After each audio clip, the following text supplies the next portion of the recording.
Buenas noches, hermanos. Qué gusto verles aquí en esta noche, en estos días.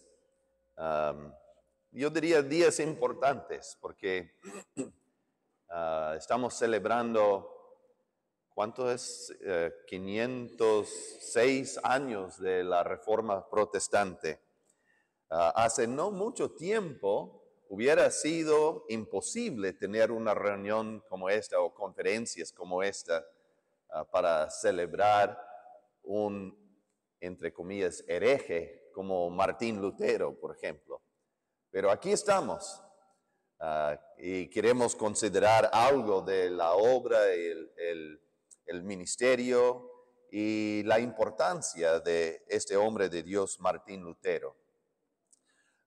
Voy a empezar con un pequeño reseño histórico de quién era quién era Martín Lutero, pero quiero terminar enfocándome en algo que fue un aspecto muy importante de la teología, la doctrina de Martín Lutero, y creo que es algo muy importante para nosotros en el día de hoy.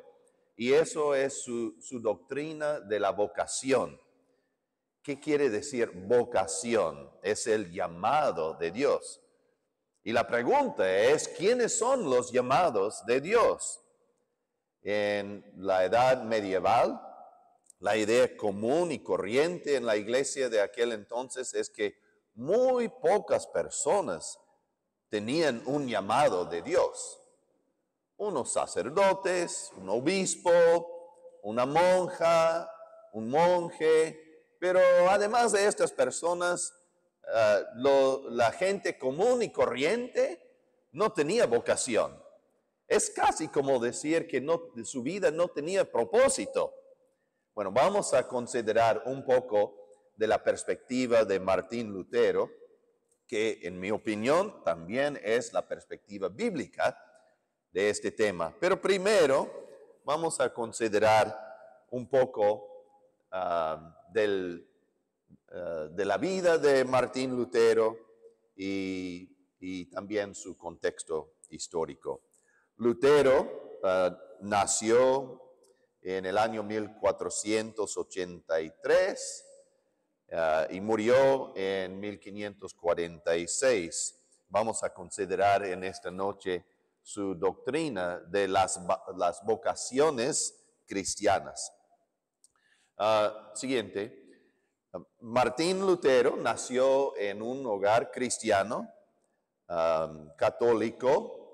Sus padres Hans y Margarita Lutero.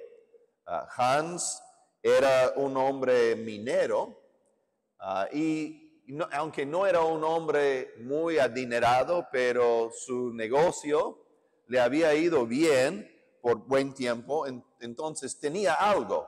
No era, como dije, no era hombre muy rico, pero tuvo algo más de lo común tal vez. Y tuvo varios hijos con su esposa, y su sueño para Martín era que él vaya a la universidad para ser abogado. ¿Cuántos quisieran tener hijos abogados, no? Bueno, Dios tuvo otros planes para Martín Lutero. Martín Lutero nació, en Sajonia. Era un principado del Sacro Imperio Romano en Alemania. Puede ver arriba, está escrito en inglés, Saxony, en castellano sería Sajonia, muy al norte de Alemania. Ahí nació Martín Lutero. Y nació en esta ciudad de Eisleben, Alemania. Ahí está una foto de más o menos cómo parece la ciudad en el día de hoy. Ahí abajo puedes ver la casa donde Lutero nació y también la iglesia donde fue bautizado. Siguiente. Bueno, él nació en un contexto interesante. No mucho tiempo antes de que él nació, se había inventado la imprenta. Recuerden que antes de la imprenta, para tener un libro era algo sumamente costoso porque se tenía que copiar de mano.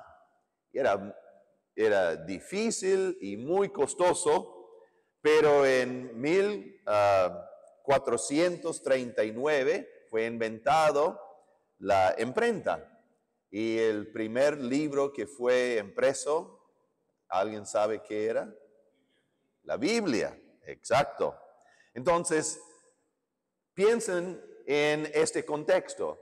Martín Lutero nació y fue convertido al Señor y servía al Señor en este contexto donde era más fácil que nunca escribir libros, escribir sus sermones y panfletas y publicarlos y mandarlos por todo el mundo. Casi como, podemos decir que la imprenta era la primera versión de Facebook, algo así.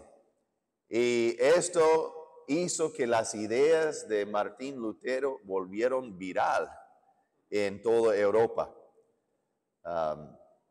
Y había otras personas antes de Lutero que querían corregir a la iglesia en sus errores, llamarla al arrepentimiento, pero estas personas no tenían la ventaja de la imprenta y por eso no lograron tener mucho apoyo de la gente, y la mayoría de estas personas quedaron en cenizas porque se quemaron como herejes. Pero con Lutero fue diferente. Eso no quiere decir que fue fácil para Lutero, porque él pasó mucha de su vida huyendo de la ley, en fugo, huyendo del emperador, huyendo del papa. Anoche en el servicio en Manuel Arevalo, en Cristo Restaurador, cantamos el himno, creo que lo vamos a cantar en esta noche también. Castillo Fuerte es una paráfrasis del Salmo 46, escrito por Martín Lutero. Y él escribió este himno basado en Salmo 46 para decir en dónde estuvo su confianza. Dios era su castillo. No importa qué quiere hacer el diablo, no importa qué quería hacer el emperador Carlos V o el Papa o cualquier otra persona. Dios era su castillo. Entonces, Lutero confiaba en Dios, y este himno es testimonio de su confianza. Él nació también no mucho tiempo después de un evento muy importante en España. En España, recuerden que España estuvo lleno de musulmanes por siglos y siglos. Antes era una tierra cristiana, pero vinieron los ejércitos musulmanes y ya robaron los terrenos y pusieron sus colonias ahí y tomaron control de casi toda España. Pero poco a poco, en un periodo de siglos, los reyes cristianos de sus pequeños reinos en el norte y norte y oeste de España, poco a poco ellos iban ganando más y más terreno hasta el año 1469. Fernando e Isabel se casaron, uniendo entonces dos coronas muy importantes en Iberia, la corona de Castilla y la corona de Aragón. Y uniendo estos dos reinos, entonces les dio un reino grande, un reino que sí podría hacer frente a los musulmanes. Y ellos entonces conquistaron a los musulmanes y los botaron de Iberia. siguiente. Bueno, Martín, como mencioné, nació en 1483 en este contexto. Recuerden que Colón descubrió las Américas en 1492, más o menos por este tiempo fue nacido Martín Lutero. 1505 Lutero entró en el monasterio agustino. Él tuvo una experiencia, era un joven muy sensible, espiritualmente sensible, pero siempre andaba preocupado de su condición espiritual, siempre pensando que en cualquier momento, porque es tan pecador, el juicio de Dios podría caer sobre él. Entonces siempre andaba con estas preocupaciones, estos terrores. Bueno, él matriculó en la universidad y estuvo siendo un hijo obediente a su papá, estudiando derecho, pero un día en la tarde él estaba pasando por un campo fuera de la ciudad y mientras que él caminaba, vino una tormenta eléctrica muy grande y bueno, según él casi le quitó su vida y él estuvo tan aterrorizado de esto, él clamó, Santa Ana, ayúdame y seré monje. Él pensaba, si yo podría ser monje, entonces tal vez eso me daría unos méritos para que Dios no esté tan enojado conmigo. Entonces, bueno, hay varios errores en esta aclamación o esta oración que él hacía, pero eso fue lo que le cambió de la ruta en que estuvo. Estuvo en la universidad estudiando derecho. Su papá pensaba, bueno, voy a tener a mi hijo a mi lado, ayudándome en mi negocio como abogado y vamos a conquistar no sé qué. Y justo viene el hijo y dice, papá, he cambiado mi mente, voy a ser monje. ¿Pueden imaginar qué habrá pensado su papá? No estuvo muy contento, pero Lutero estuvo convencido y entró en el monasterio agustino. Bueno, en el año 1500, siguiente, por favor, 1507, él fue ordenado sacerdote después de estudios teológicos. En el año 1512, él fue titulado doctor de estudios bíblicos.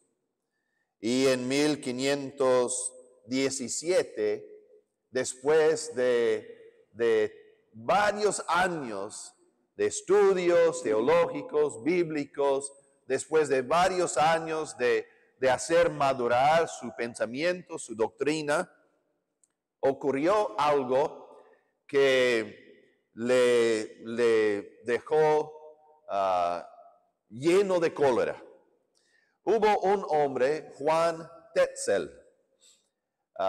Tetzel estuvo, por contrato, él trabajaba tanto por el obispo de, he olvidado el nombre, Brandenburgo. El obispo de Brandenburgo tuvo que pagar al Papa un montón de dinero para conseguir su obispado. En aquel entonces, en esa parte de Alemania, en estos principados muy pequeños, normalmente el príncipe era príncipe y obispo a la vez de su principado. Y tenían obviamente las ventajas de los impuestos y todo eso. Entonces, él quería ser obispo y príncipe de Brandenburgo. Pero lo que sucedió es que el Papa dijo, ya te puedo hacer obispo de Brandenburgo, pero me tendrás que pagar una gran cantidad de dinero, porque mira, estoy construyendo ese gran templo, la gran catedral San Pedro en Roma, y necesito dinero, entonces tendrás que ayudarme en esto. Entonces el obispo o el que quería ser obispo recibió mucho dinero prestado, pagó al Papa, el Papa le hizo obispo, pero luego tuvo que pagar su préstamo. Entonces, ¿qué podría hacer? Pidió permiso del Papa para vender indulgencias. Una indulgencia no es un perdón abierto a cualquier pecado para que entremos en el cielo. La idea de una indulgencia es perdonar la parte de los castigos temporales de nuestros pecados que nos mantengan más tiempo en el purgatorio. Es decir, estamos en purgatorio y algún momento vamos a salir y llegar al cielo, pero tenemos que quemar bien, estar bien frito primero. Eso era la idea. Pero si pagas un cierto monto, entonces el Papa puede reducir el tiempo que tienes que quemarse ahí en el purgatorio. Entonces, obviamente, la gente quería pagar dinero para asegurar que su tiempo sería menos. E incluso tenían sus familiares, su mamá, su abuela, su papá, tal vez su papá no, pero sus seres queridos, si tuvieras dinero para dar para que la mamá esté menos tiempo en el purgatorio, entonces, ¿por qué no lo harías? Amas a tu mamá, ¿no? Entonces Tetzel él fue contratado por el obispo de Brandenburgo, que tuvo su acuerdo con el Papa, y el Papa iba a llevar la mitad de la ganancia y el obispo la otra mitad. Y Tetzel era un experto en todo esto. Tetzel predicaba, hablaba mucho de los fuegos del purgatorio y cómo uno podría escapar. También decía, ¿acaso no te preocupas de que tu mamita está ahí sufriendo día a día y tú tienes el dinero en la mano y no haces nada para que ella salga de este sufrimiento? Entonces toda la gente está buscando su dinero. Pero Tetzel llegó cerca a Sajonia. No entró ahí, pero estuvo en la frontera. Y Martín Lutero escuchó de esto. Él era profesor de la Biblia y él había predicado muchas veces, enseñado muchas veces en Romanos y Gálatas y otros libros de la Biblia que hablan de la gracia de Dios y el perdón libre de Dios solo por fe. Entonces, cuando escuchó esto y entendió que solo estaban aprovechando a esta gente pobre y humilde para sacar dinero, entonces él fue bien enojado. Y él empezó a predicar y hablar en contra de todo esto, pero también él escribió 95 tesis hablando acerca de las indulgencias y cosas parecidas. Y él los escribió en latín, que era el idioma de los eruditos, no era el idioma común y corriente, pero algunas personas traviesas lo tradujeron a alemán. Y no solo alemán, francés, inglés, español, italiano, portugués, holandés y no sé qué más. Casi todos los idiomas de Europa. Y como pueden imaginar, cuando la gente común y corriente leyeron todo esto, y se dieron cuenta de que Tetzel, el obispo de Brandenburgo, el mismo Papa, estaba aprovechando de ellos para tener dinero. Entonces ellos querían escuchar más de Lutero. Y Lutero escribía más libros hablando de la justificación solo por la fe, hablando de que hay un solo mediador entre Dios y los hombres, el hombre Cristo Jesús, y muchas otras cosas así. Entonces la gente recibía esto como personas en un desierto sediento y deseosos de un vaso de agua fresca. Y Martín Lutero seguía escribiendo y las imprentas seguían imprimiendo, y él fue un autor bestseller en Europa. Creo que le colocaron en la lista de bestseller de New York Times también. Entonces salió muy famoso y estaba causando problemas en toda Europa, no solo en Alemania. Siguiente, bueno, ahí él clavó sus 95 tesis al portón del castillo de Wittenbergo. Ahora, siguiente. Casi por este tiempo, eso fue 1517, pero un poco después, 2 años después, Carlos V fue nombrado emperador del Sacro Imperio Romano. Y él juntó mucho de España, todo lo que tenía España en las Américas, por ejemplo, lo juntó con todo lo que era del Sacro Imperio Romano. Entonces era un imperio enorme y tenía bastante influencia. Siguiente. Y entonces él se juntó con el Papa para perseguir a Martín Lutero. El 3 de enero de 1521, Lutero fue excomulgado por el Papa León X o 10 en una bula papal Decet Romanum Pontificem.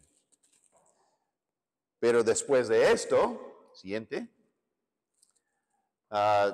después de ser excomulgado, entonces le invitaron a una reunión con el emperador que se llamaba la Dieta de Worms. Y Lutero tuvo que ir ahí, reunirse con todos los teólogos de la iglesia, los más grandes teólogos, y Lutero estuvo contento en esto, porque eso es lo que él estaba pidiendo mucho tiempo. Él quería tener el diálogo, el debate, porque hasta ese momento él estuvo seguro que la iglesia sí podría reformarse y el Papa sí podría ser convencido. Entonces solo quería que alguien le escuche y que alguien debate el asunto con él. Pero él llegó a esta reunión, ahí estuvo el emperador Carlos V, los representantes del Papa, los más grandes teólogos, y Martín Lutero esperaba que iba a tener el momento para exponer su doctrina. Le dijeron, no vamos a escuchar tu doctrina, estamos aquí solamente para ver si te arrepientes o no. Aquí están apilados tus libros, son tuyos, ¿no? Y si son tuyos, entonces queremos saber si te arrepientes de lo que has escrito en estos libros. Lutero dijo, puede ser que me he equivocado en algo, pero tienen que mostrarme en qué punto exactamente estoy equivocado. Podemos conversar de esto. No vamos a conversar de nada. ¿Te arrepientes o no? Y Martín Lutero dijo lo siguiente, declaró que se me convenza mediante testimonios de la Escritura y claros argumentos de la razón por los textos de la Sagrada Escritura. Estoy sometido a mi conciencia y ligado a la palabra de Dios. Por eso no puedo ni quiero retractarme. No puedo hacer otra cosa. Esta es mi postura. Que Dios me ayude. Un hombre valiente, porque era la costumbre en aquel entonces, la costumbre de, después de una excomunión eclesiástica y una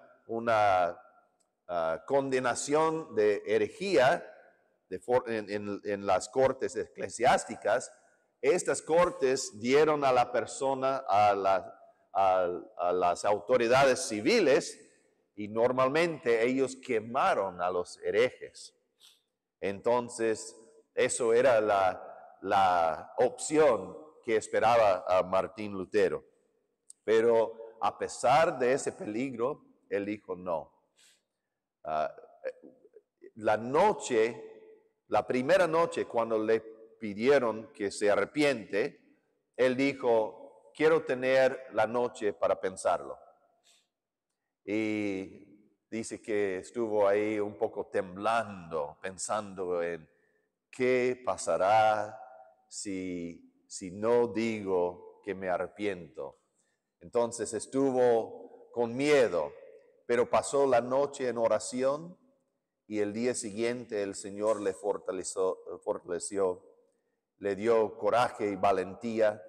Y él se puso en pie delante del emperador, delante de todas estas personas y dijo estas palabras que he citado.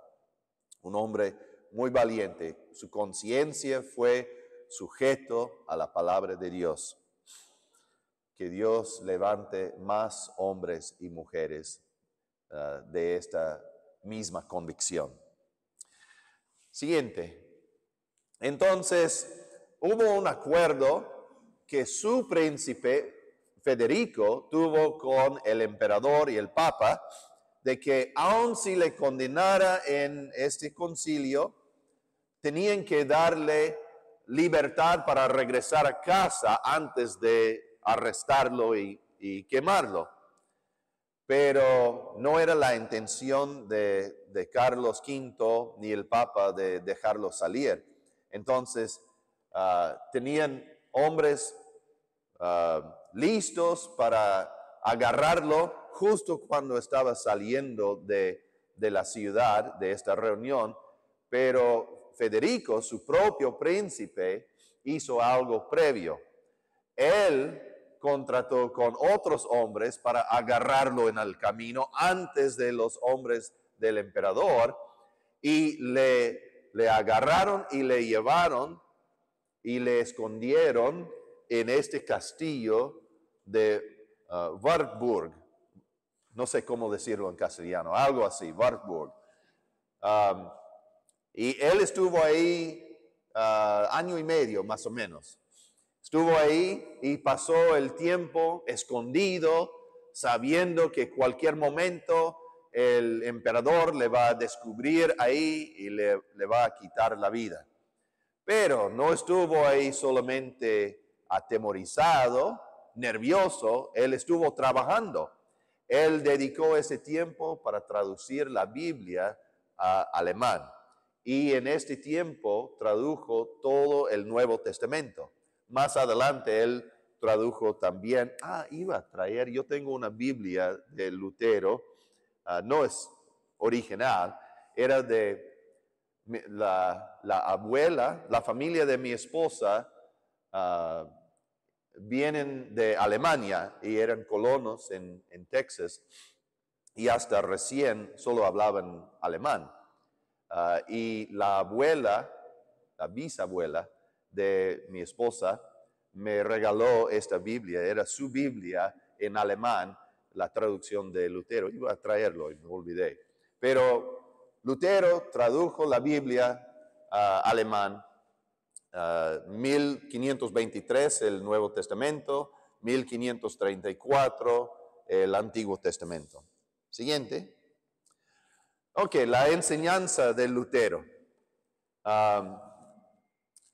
Lutero ya hemos hablado un poco de su doctrina. En primer lugar, él se opuso a la doctrina y la práctica de vender las indulgencias. Él preguntaba si el Papa tiene esta autoridad, o si tuviera esta autoridad de perdonar estos pecados, entonces, ¿por qué no perdona a todos los seres humanos sus pecados ahorita? ¿Qué tipo de hombre tendría este poder y no lo usaría? Entonces se opuso a la doctrina y práctica de vender indulgencias. También otra parte de la enseñanza de Lutero que él insistió, él decía que la bondad de Dios hacia nosotros viene solo por gracia, no por ningún mérito propio a nosotros. No podemos hacer nada para ganar el favor de Dios. Es solo por gracia. Y justo con esto, también él insistió en la doctrina que ahora llamamos la justificación solo por la fe.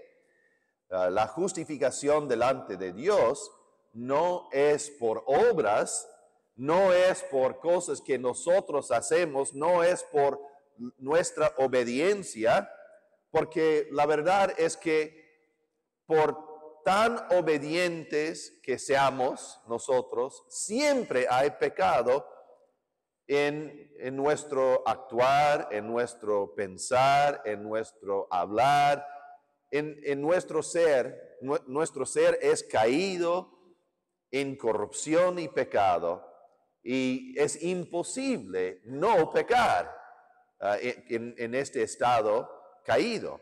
Entonces Martín Lutero, explicando la doctrina de San Pablo, insistió que la justificación ante Dios es solo por la fe, no por ninguna obra que nosotros haríamos. También él insistió que la mediación ante Dios es solo por Cristo. No hay ningún otro mediador que puede ayudarnos en ganar el favor de Dios. Ningún otro ser, ni ángel, ni santo, ni nada ni nadie. Hay un solo mediador entre Dios y los hombres, el hombre, dice Pablo, Cristo Jesús. Y Lutero insistió en esto. También Lutero insistió que, a diferencia que el Papa, la Escritura es la única norma infalible de fe y de conducta. El Papa puede errar. Los concilios pueden errar. La filosofía también. Pero la palabra de Dios nunca falla. No hay ningún error en la palabra de Dios. La palabra de Dios, la Biblia, es pura verdad. Y no podemos decir esto de ninguna otra persona, ninguna otra palabra, ningún otro campo de estudios.